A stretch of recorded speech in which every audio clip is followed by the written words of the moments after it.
Now, if your child or your grandchildren like to play video games wearing headphones, they could be at risk of permanent hearing loss, according to a new World Health Organization study that's ringing alarm bells for parents. Now, the shocking research found sound levels of video games often come close to or exceed permissible safe levels, and that can cause symptoms from ringing in the ears all the way up to irreversible hearing damage. And joining us now is Director of Research at the Australian Hearing Hub, David Mcalpine. David, morning to you. So we know all about the dangers of listening to loud music, but this is interesting. We haven't heard a lot about the dangers of gaming before.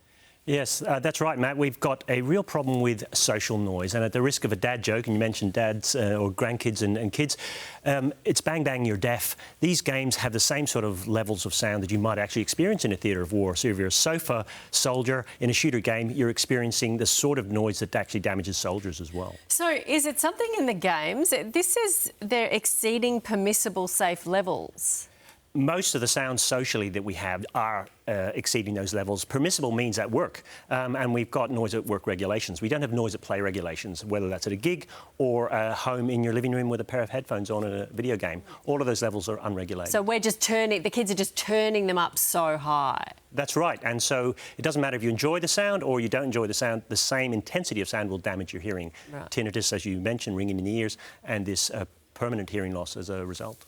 David, that's pretty extraordinary if you're getting the same sorts of levels as you might be at war. I mean, how on earth can you regulate this? Do we need more regulation, and how urgently? We possibly do need more regulation. It's a hard one to regulate. I mean, war is a hard one to regulate for sound because people would rather be deaf than dead. But at home, we are simply on our own devices. We can actually set it to any level we like. There's no regulation. It has to be self-regulation and prevention. Those are the two messages we've got to get across, because otherwise you're going to have to regulate it as an industry. So just briefly, what do parents do? You really need to know what your kids are actually listening to, not in terms of the things that are being said, but how loud it is. And you can do that with modern devices. Phones and your Apple Watch, for example, will actually tell you what the sound level is right now. And if it's 90 decibels and you're listening to that for half an hour, that's over your daily dose at work. So kids should really be monitored for their sound levels and turn the volume down. Turning down the volume makes a huge difference. OK, so 90 decibels, or the rule of thumb, if you can hear it outside the headphones, it's too loud. David, thank you very much for your time. Thank you.